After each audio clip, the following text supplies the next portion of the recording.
it on you too. Awesome. So while Celeste is doing some tech support here, I'll just let you guys know that Yes, we wanted we're to. live on Instagram. Hey, Oh, hey, hey, we hey. did it! Now, Awesome. if you can, I don't know if you could do this. If you can make me a collaborator, I can share it on my wall on Instagram too. Okay. But not From now. That would be at the Yeah, end. at the end. Okay, got it. Yeah. Perfect. I don't know if you can. I bet we'll find out. So we're doing it through StreamYard. So we wanted to get together to talk about all of this Aquarius business going on, and I swear it feels like a Mercury retrograde moment. Like all this whole week has been kind of that way for both of us, where there's just been these little things, and I think that getting together and talking in community about what's going on in the stars and the skies is going to be super beneficial, and maybe you'll find some commonalities and be able to like lessen the load a little bit. So just before we got started, it was Celeste was in a financial astrology class, which was super cool. Do you want to share a little bit about what was going on there? Yes, yeah. So it's Yeah. Kelly Surtees. She's a wonderful astrologer and talking about judging the finances from the natal chart and this one. And so we look at the second house, that's our money, and the eighth house, that's our partner's money, also taxes, inheritances, it's shared assets and things like that. Now, something new I learned through her is about also judging the progressed moon phase. And she was Mm. talking about, how when the progressed moon is in its bright phases, so that's the first quarter through the just before the last quarter. So I guess you would say the disseminating phase. This is when that can aid that waxing brightness can aid in your ability to gain more income. Yeah, Okay. and something else new that I learned, and I just started my disseminating phase. I mean, not my disseminating, my last quarter. So the Oh, lights you're are watching going this. out. Uh-oh. Okay. Okay. No, it's okay. You can still earn in the darker, but it's a little harder. Um, and then the assessing the fifth and the 11th house as well for money matters. So the fifth house can speak to your families. It's the resources of the family. So that can speak to something about, your money states and when an inheritance might come. And the 11th house is the second from the 10th. So it's the money you make from the work you do. Hmm. Um, yeah, and talking about, and I had my son there, and she was talking about, how having your son there or Jupiter there, blah blah blah, is can show ability for earning income. Yes, and Okay. then assessing the transits to the ruler of the second and eighth, fifth and 11th for money matters, Hmm. as well as Jupiter or Saturn going through those houses. So when Saturn goes through those houses, it's a time to consolidate. It can be like there's less money, but Saturn is earned success. So if you keep steady with things, it could be a time where maybe you're paying off debt. But people start freaking out when they see Saturn coming to these houses. But when Saturn was going through my eighth house, I quit my corporate job. So that like my income went to zero for a little bit, and mhm, and I was When I willing. had Saturn going through my second, it was one of the best money years I've ever had. And I think it's Mm. because I was disciplined about it. Um, but yeah, we've got. I love that. So if you missed Kelly's workshop, you just got a nice recap from class.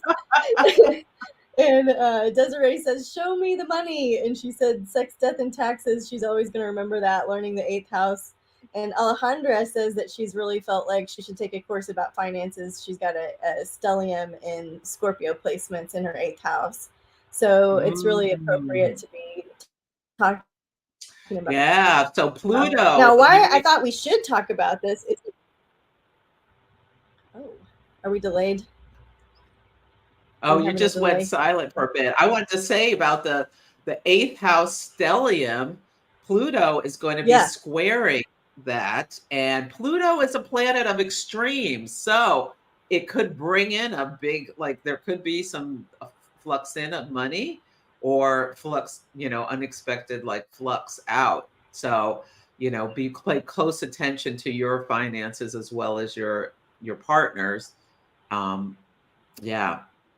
Amazing.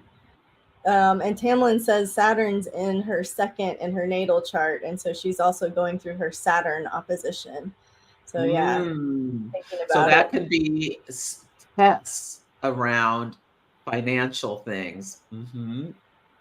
And Brittany says Pluto just went into her fifth. Okay, Pluto's really, yeah, squaring it. Why I thought this was such a good fit to talk about this, guys, is first of all, what we're talking about, what we're working our way to be talking about is that we've got 5 planets moving into Aquarius, and we've got the new moon in Aquarius here in February. So February 4th through 16th, we've got a lot of movement out of Capricorn and into Aquarius.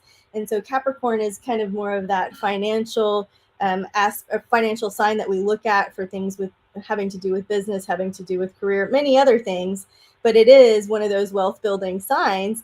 And this morning, I got a call that my daughter's accounts had been closed because she turned 18, and we had missed some paperwork that actually we didn't miss because it got returned to the bank from the post office. And so there's been all of this financial upheaval this morning where I had to reopen all of our accounts, like do all of this stuff. And then it got me fired up. I was like, rah about it. So I went ahead and did a lot of financial tidying up this morning that I wasn't planning on doing.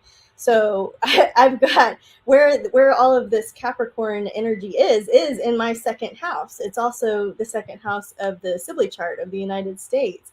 And so this kind of closing up and tidying up things having to do with large financial institutions, as all of these planets are just having a lot of energy at the end of Capricorn, was making a lot of sense for me. I didn't even realize you were taking a finance class, but it's all kind of beautifully coming together, you know. Well, you know what? This Mercury conjunct Mars transit was really loud. And so last Friday, Mercury and Mars met, and then they each squared the nodes, first Mercury, then Mars. And then this week, they both are sextile Neptune. So your child, Mercury rules children, and Mars rules problems. And because some paperwork, Mercury rules paperwork in the second house of money, sextile Neptune, the paperwork was missing. Neptune, it's gone, it's dissolved. You had Right. these financial issues come up. It's like Totally. clockwork. Just like Yeah. clockwork. And I wasn't planning on it, but then the Mars side really, like I said, stimulated me to just close and consolidate some other accounts, tidy things up, and be fresh and ready and consolidated for our next chapter, that we're going into. So interesting how it all comes together, Yeah, you're right? in Capricorn, so stuff gets real in the Earth house, Earth sides. And for me, can I just say, I think this was 2 days ago, where when Mercury was sextile Neptune, I Mm-hmm. was this alignable platform for what is it called, for small businesses, for networking. It's a social networking. I posted something, and I meant to share it just with my connections and alignable. Well, I shared it with like 200 and some people. So I had people reaching out to me about, and it's in my seventh house of the other, of my clients, my partners, those one-on-one relationships. So all these people, I don't know if they got emails or whatever from me about this alignable. Several people joined. They were like, "Oh, thanks for telling me about this." But I was like, "Sorry, it was an accident. It was Right? a mistake. Cloudy thinking. Mercury sextile Neptune." And I mean the same thing happened. Like we forgot to record your class the other night. My newsletter that went out had a wrong time in it.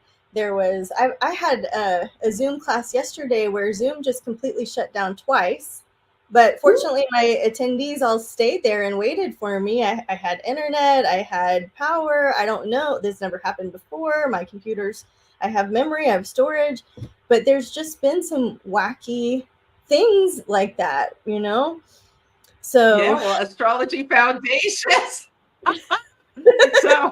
So I'm teaching my Astrology Foundations 201 class. So this is for if you know the planet signs, houses, and aspects, that you have the basics and want to go deeper. And Tiffany is taking this class with me. And I decided to add a second, thank God, I decided to add a second class teaching the same thing. So I teach class Wednesday nights at 5 p.m. Pacific, and then the following Thursday at 10 a.m. I was teaching the same material because I have people in Europe and Australia and all over who like to take my classes. So anyway, on Wednesday, I'm using this new platform in Kajabi, and I forgot to record. Long story short, I was discombobulated and like confused, Mercury sextile Neptune, and I'm like, oh, record, and then I don't know what happened, and I didn't push the button. And so Mars, so the class wasn't recorded, but I'll be teaching it again this Thursday, so everybody will get to have a recording. But it was like, oh, I am going back to Zoom. I decided. Well, which I mean, may or may not be helpful since my Zoom totally shut down altogether, anyways. Well, But Mercury's going to be in Aquarius, so that Neptunian influence was like a mini Mercury retrograde is going to be over. But okay. Mercury Pluto, maybe the lights may go out in the whole world. But no. Right.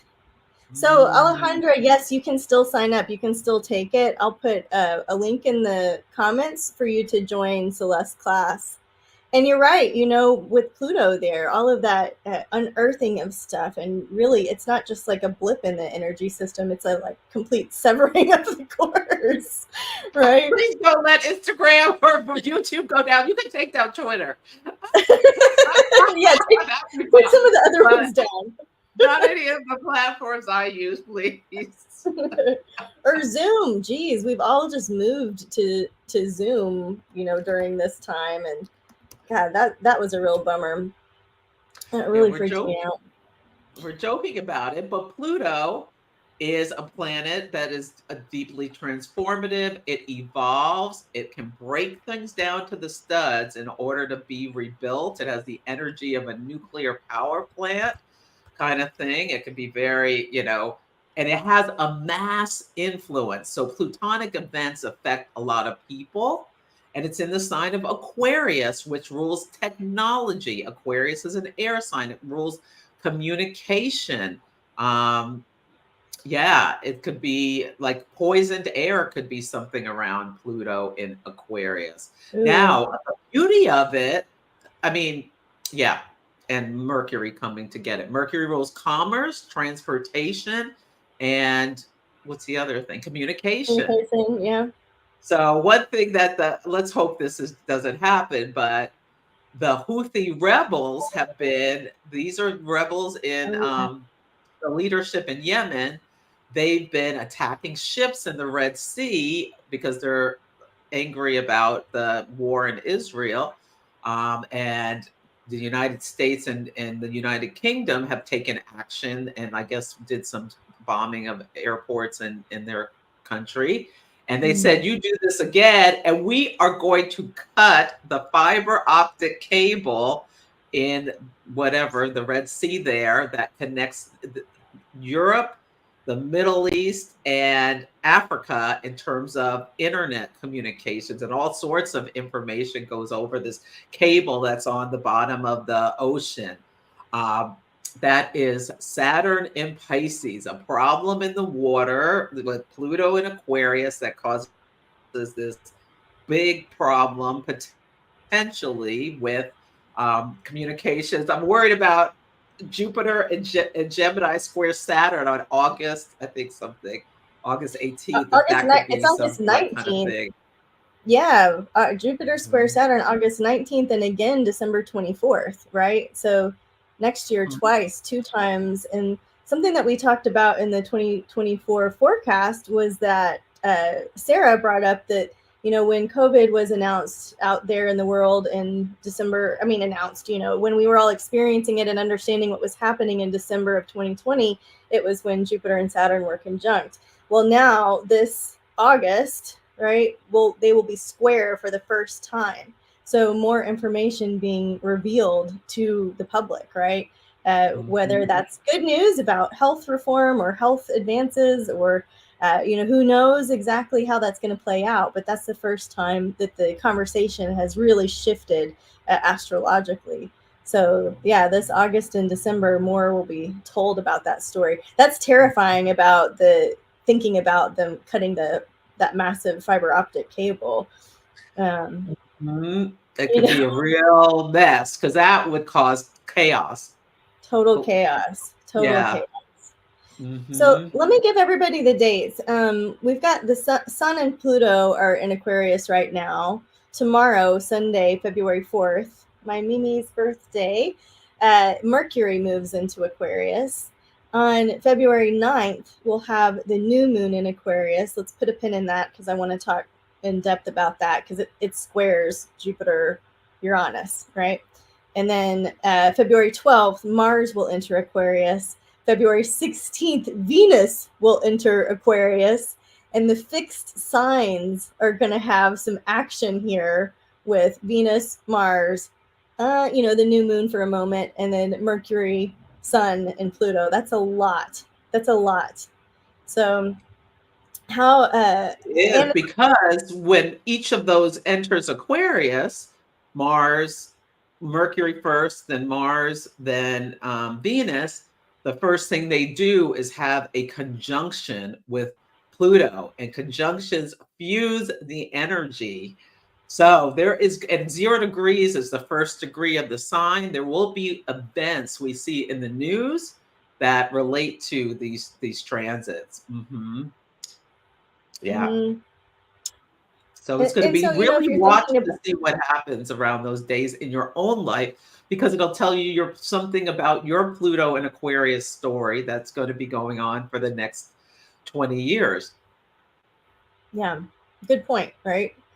Good point with the Hmm. next 20 years. And so also there's a new 2.5 year cycle that starts with this new moon, right? So this new Hmm. moon is February 9th in Aquarius. Um, in that 2.5 year cycle, it starts then. The first quarter moon happens 9 months later, which is November 9th of this year.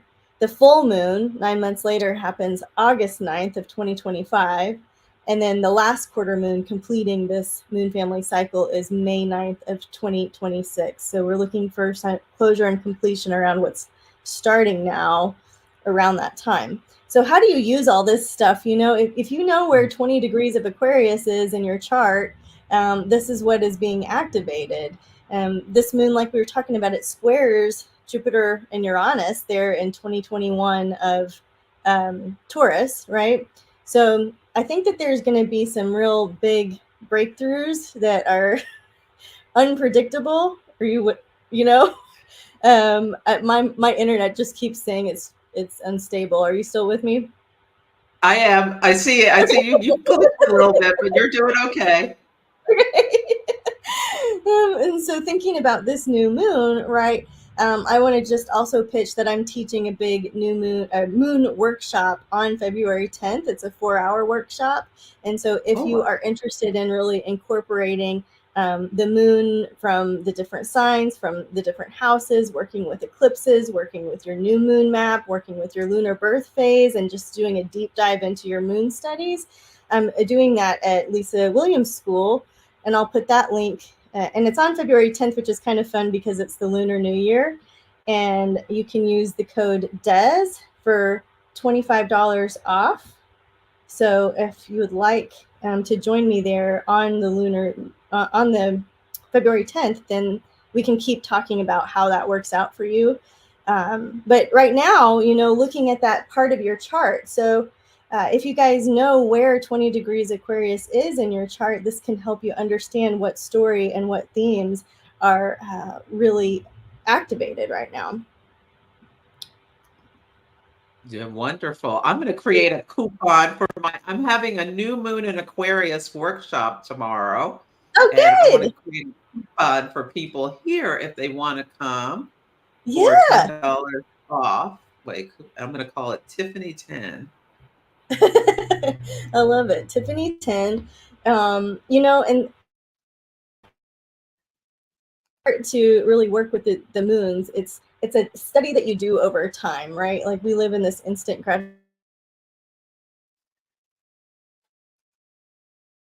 Uh-oh. I don't hear you, Tiffany.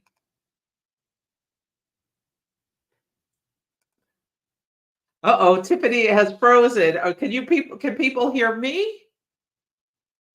Please write in the comments if you can hear me.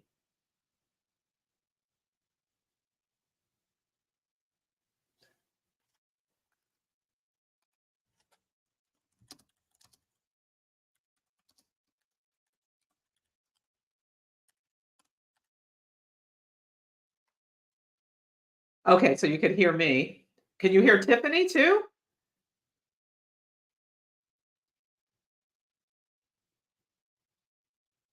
Ah, it's just me. Okay. Sorry. It looks like Tiffany had a problem. I'm sure she'll be back. But yes, there's a new moon in Aquarius tomorrow. We were talking about at 20 degrees Aquarius, and it's going to square Uranus pretty tightly.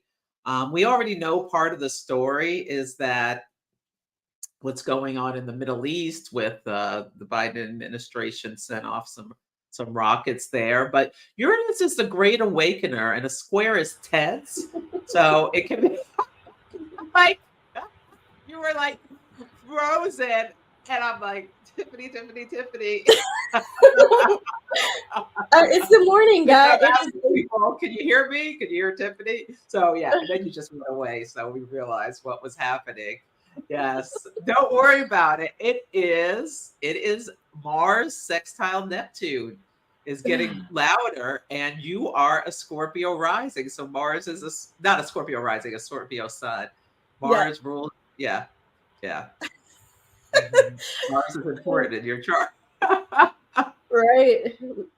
Well, thank you for your patience. What did I interrupt? What did I miss? Where were you? No, I was just talking about the new moon. So Desiree says it's 20 degrees and Aquarius is in her 12th house. So this is a good time for maybe some seclusion, Mm, um, working on your rituals for sleep and mental health, all that sort of thing. You may need to like take a rest. Whenever there's something in the 12th house, think about what you want to end that is no longer serving you, I think. What do you think about a 12th house new moon? well, I'm in the middle of Carmen Shot.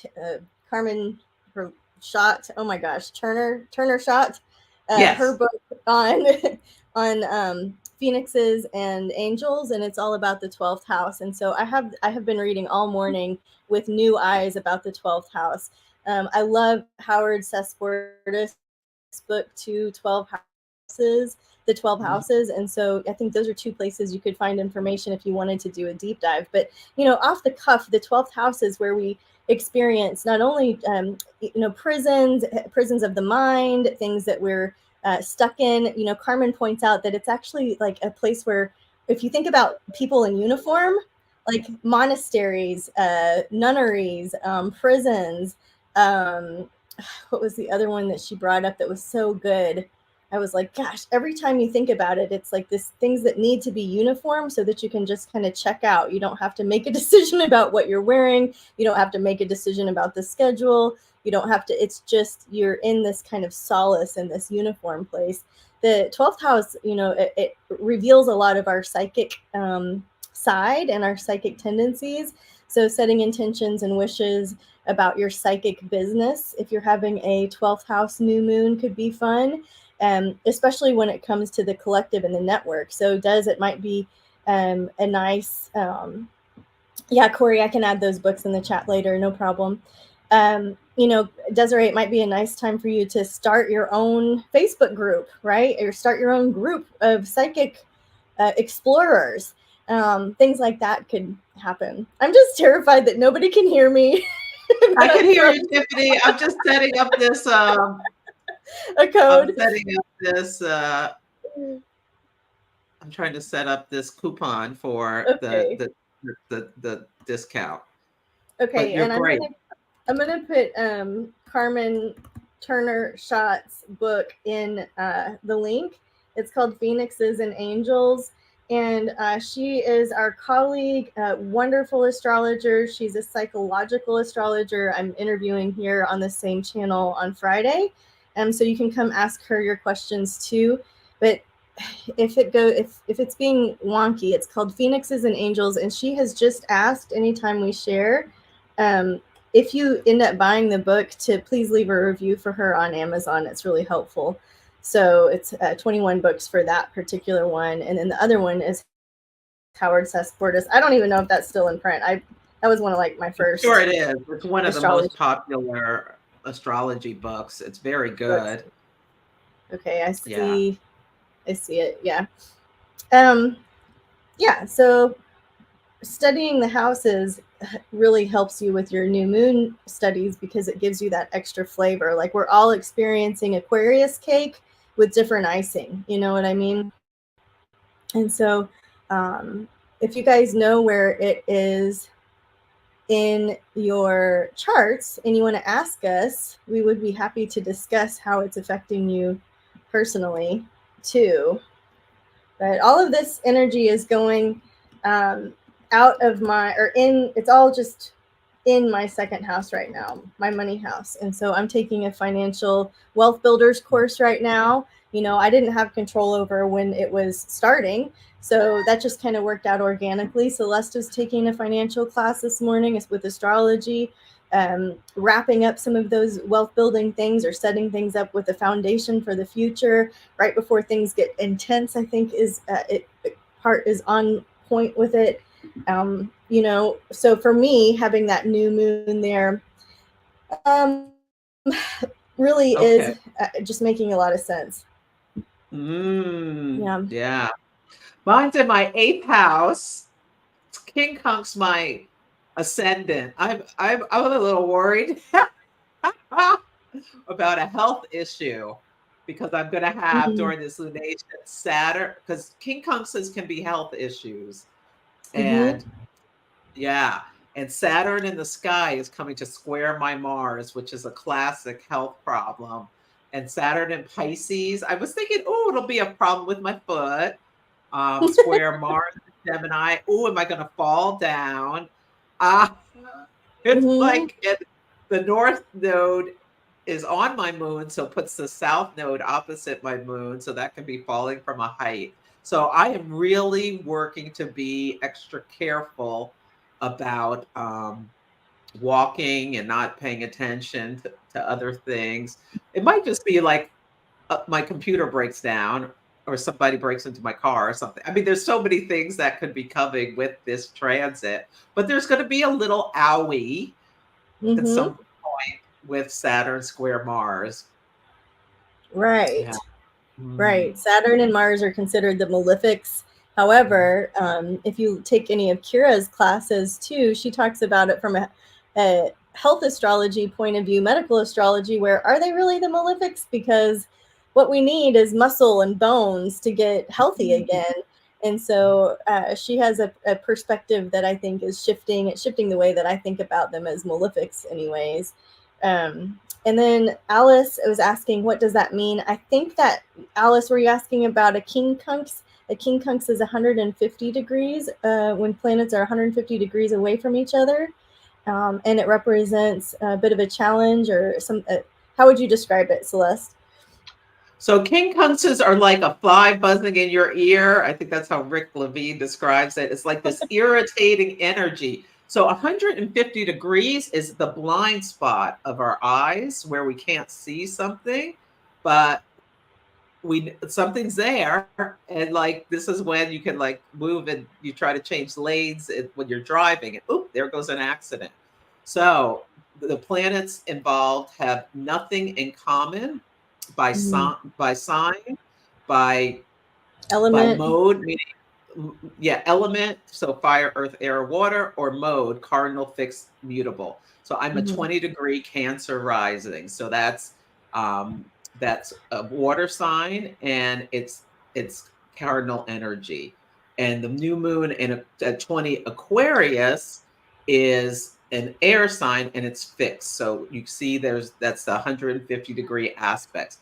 Now these are classic health aspects. So when people have natally in their chart, they have a quincunx, it speaks to something about a potential health thing in their lives that doesn't necessarily have to come to be, but at some point may come to be. It's there, it's possible. Mm. But in transit, it can be something about, yeah. I mean, Aquarius, an air sign. I could just get COVID. I could be some kind of thing. Yeah. Or So it's Saturn, like a bone spur, even something, you might just be proactive and get some chiropractic done, right? Like, I do need to go to the chiropractor. Yeah. yeah. Yeah. Yeah. So it could just be something because the ascendant is your vitality, and a Mm-hmm. new moon quincunx the ascendant so tightly. I'm just a little tiny bit worried about it. Yeah, you're aware. You're I'm aware. aware that I need to be extra careful about my health and stuff. Like I went, yeah, for this Don't upcoming new moon. don't step on any pretend stairs, right? Oh no. Oh, okay. Alice, so she says no, it's not that wasn't her question, but at least we did a little thing on King Kungs for everybody. Well, now everybody has and because move you into new situations where you have to release and let go of something. Yeah. Now it rules taxes. So, oh Lord, please don't let me be audited. Like you can think about all sorts of things. Or it just could be earned success. I've been working hard. Mm-hmm. And it could just be about like working hard, feeling a little burned out. I always get like the diving board symbol when I think about King Kungs. It's like that boing, like it throws you off. It throws you into something else, and you might not be ready for it or want it, but it's there, and somebody pushed you off the cosmic diving board type of a feeling. So, Ah, I love that. Yeah, but you have to release and let go of something. Yeah. uh, It's a little bit Eight of Swordsy, I feel like. mm-hmm, I can see Is that that. a good analogy? Is it Eight of Or Swords? Eight of Cups, like moving away That's what I think you between. meant. Eight of Cups would make more sense. Yeah. Yeah, yeah. And there's one deck. Okay, so I used to translate that as, walk away, don't look back, something's over. But there's one deck that they say, what's on the magical path ahead, and it really shifted the way that I see that card. It's like, yeah, there is something over, but there is also something on the magical path ahead. Like watch the steps form under your feet as you're going forward instead of looking back at what's happening back there, right? Mm. So Alice is saying that she doesn't have any degrees in her Aquarius in her chart. So you do. You have 30 degrees in Aquarius in your of Aquarius in your chart. We all have 30 degrees of all of the zodiac sign. But if what you mean is that you don't have any planets in there, that's okay. We really want to know what house 20 Aquarius is. And so you would find that if you let me know what software you're using, I could probably help you out. If you're looking at astro.com, there's a function that says like click download PDF, and it lists all of the houses for you. But let me know what you are working with so I can help you find those degrees is Paclib, which is our friend Anne, says that she's got the new moon in her ninth house. And so the ninth house, right, thinking about travel overseas. I know that Anne's coming with me to Mexico in February. So having a new moon and with a group, Aquarius, right? So that's very perfect for your chart. I hope you don't mind my sharing some of that. So I know that the ninth house is not just about travel, but it's also about that education, that university level thinking, that philosophy, that desire, that quest for truth. And that is really reflected by going on an astrology treat in another company, another country, not company, That's another country, perfect. Perfect, perfect. Yeah.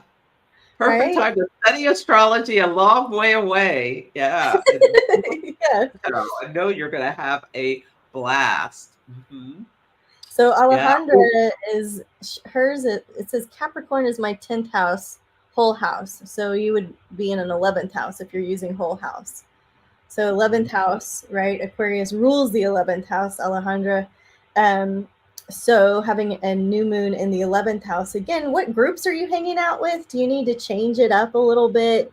Do you need to, is there a group that isn't as fulfilling or satiating as it used to be? Are you ready to, I belong to like 300 groups on Facebook just because I haven't cleaned them out in forever, but I don't participate in all of them, right? Is this a time when you can go back through and clean it up and just focus on the networks that are really life giving, sustaining, exciting to you? Is it a time when you're bridging two networks together? Like, hey, organization A, let me tell you about organization B, and are you bridging some gaps for some networks in your life? The 11th house rules tech, and are you? Is there something that you could do on an app that you didn't even realize? Is there a way to work smarter, not harder? Is there some what's the word, like automation that you could put into play that would be helpful for you in terms of your technology? What do you think? I want to say that's beautiful. Also, Jan Spiller talks about how the 11th house, whenever you have a new moon there, that's the granddaddy power period. So you just Oh, put your wishes out to the universe. Just ask for what you want. Ask, believe, receive. Yeah. So you can just do that and see what comes to you. It may not be in the form you, so be specific as possible. But and it may take time, that whole 27-month cycle, but there's a little extra lift from the universe for you with a 11th house new moon.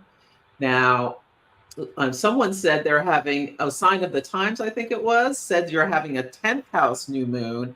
Really, and then you're trying to market your self-employed business. When you have a new moon in your 10th house, you are more visible out in the world. So it's a great time to set intentions. Now, I'm having a workshop tomorrow about this specific new moon, and you can use your coupon code Tiffany10 for $10 off. And you can come if you like, and I do as many hot takes on natal charts as I can. Yeah. mhm. And yeah, we can talk about it, but you really want to think about what do you want to bring to your business over the next 27 months. Think about, look at that 9 months. So there's a new moon in Aquarius, and in November there'll be a first quarter moon in Aquarius where the sun is in Scorpio, activating your chart around the same degree. So that can be a pin you put in. Where am I now? Where do I be 9 months from now? And I suggest you do some things that help push your visibility up, because you're more visible when there's a new moon, as the sun is going through your 10th house. Oop, Tiffany, are you frozen? Yeah, I think Tiffany's frozen again. Wow, let's see. Oh, good, sign of the times. I'm glad you found that helpful. Mm, yeah. Ooh, so Alice, you have Jupiter in Pisces at 7 degrees. Now, right now, Jupiter is in Taurus at about 7 degrees. So you have a sextile. Sextiles are opportunities. I wonder if Jupiter is transiting your second house. This can be a time when you have some kind of financial, like abundance, some kind of growth in your finances. This can be a beautiful time to take actions. You can also think about, yeah, let's see. Ooh, let's see. What else do I want to think about? Jupiter sextile. What are you investing in with Jupiter sextile your Jupiter, natal Jupiter in Pisces? And your natal Jupiter is a beautiful Jupiter. It's in domicile. Jupiter rules Pisces. So yeah, you could make some money. I would get some lotto tickets. Yes, I would. Yeah, you only need one. Yeah. Okay. Yeah. I wonder if you'll get like a little raise or something. Could also just be about feeling, investing like good about your talents. The second house rules are talents. You may decide to make an investment in your talents in some way. Yeah. Okay.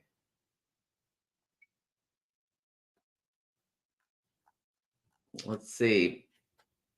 Are there any other? Oh, thank you, Alejandra. She says, I'm a blessing. Oh, I love that. Thank you so much. Hmm. Are there any other questions? Oh, I hope Tiffany can come back. Let's see. Ah, oh, her computer is rebooting. No worries. Yeah, so Tiffany's having problems. This is that Mars sextile Neptune. So really notice yeah, it's Mercury and Mars. This Mercury and Mars have been transiting together. I wonder if Tiffany's computer will go kapooey when Mercury, which rules computers, is conjunct Pluto. Mm. She might be taking it in or taking it into a shop or something like that, because Pluto can be like it's like needs to be broken down to the studs and rebuilt. So we'll see what happens with that. Hmm. Yeah. Oh yeah, it's 11:11. So hopefully with luck, she'll well now it's 11:13. Hopefully she with luck she'll be able to come back in. Mm. Tiffany said Mercury and Mars may be sending me to Best Buy after this. She's texting me.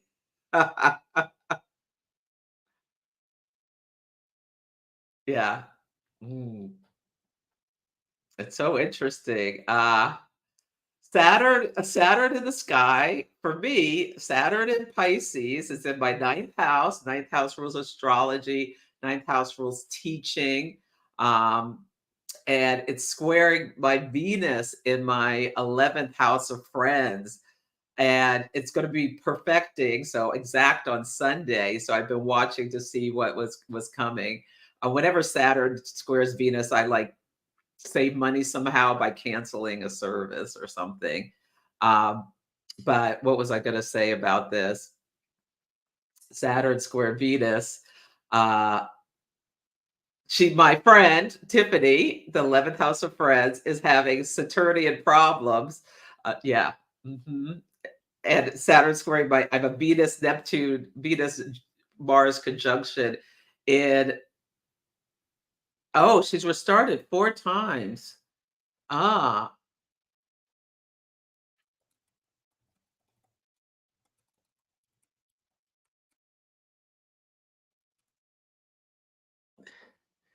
yeah, she's restarted 4 times. Mm. Oh yeah. Oh, how can your moon, my moon, bring in Aquarius? Oh, your moon's in Aquarius, and we're having an Aquarius new moon. Well, it's like a reboot, a reset. What degree is your moon in Aquarius, Tamalin?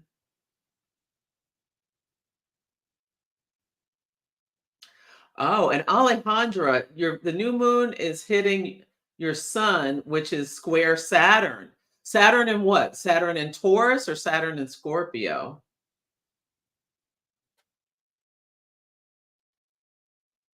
So Tiffany is trying to log in from her phone now. Oh my God. Yeah, Tiffany's trying to log in from her phone. Mm. You know what? This is so funny. I thought it was going to be my computer that had problems. Remember, I was just talking about how Saturn is squaring it squares my Venus, and then it's squaring my Venus Mars in my house of friends. Yeah. Yeah, getting another laptop. Yes, get it before April 1st, even 2 weeks before that, because Mercury is going retrograde. Hmm.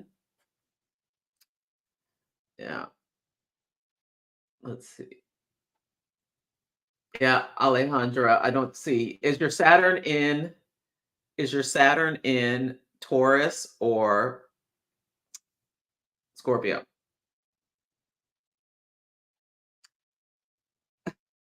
This is so funny. Well, anyway, I will talk about Astrology Foundations 201, which is the class. Tiffany put the link in here if you want to come. to this class. Yeah. It's going to be taught. It's taught on Wednesday nights at 5 p.m. and Thursdays at 10 a.m. Pacific time. And so the first of 5 classes starts on Thursday at 10 a.m. Pacific time. They're interactive, taught live. You can have an optional study buddy. And this next class, we're going to be learning about house rulership. So who's the boss, it's called, so that you can take your astrology understanding to a deeper level. So you can go to astrologybyceleste.com and get the link. Oh no, it won't let her enter the studio. How can I? What? You are live. Lordy, today. This is something like, I don't know how we stop it.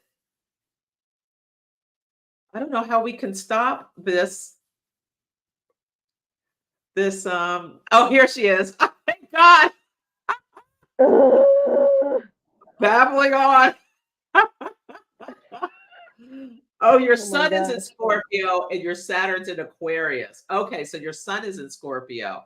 So let me just say, sun in the Scorpio, Saturn in Aquarius, and Uranus is in Taurus. So you've got this grand, you've got this T-square going on in your chart right now, and the outlet is in Leo. So how can you shine your light, be more authentically yourself? Can you stop, if you have, let other people's judgment or your self-judgment keep you from being as authentic as expressing yourself as authentic as you want to be? Yeah, release that. Yeah. So welcome back, Tiffany. Awesome. I feel like I'm in of course, jail or something. I was talking about how, while you were gone, I was talking about how Saturn's in my ninth house. Thanks for your patience, everyone. Uh-oh. Tiffany, I think we better end this live. Can you hear me?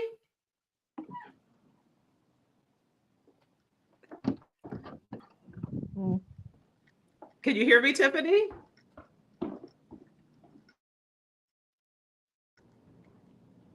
Yeah, I can hear you. Okay, I think we should end this live before anything else. We should do. It's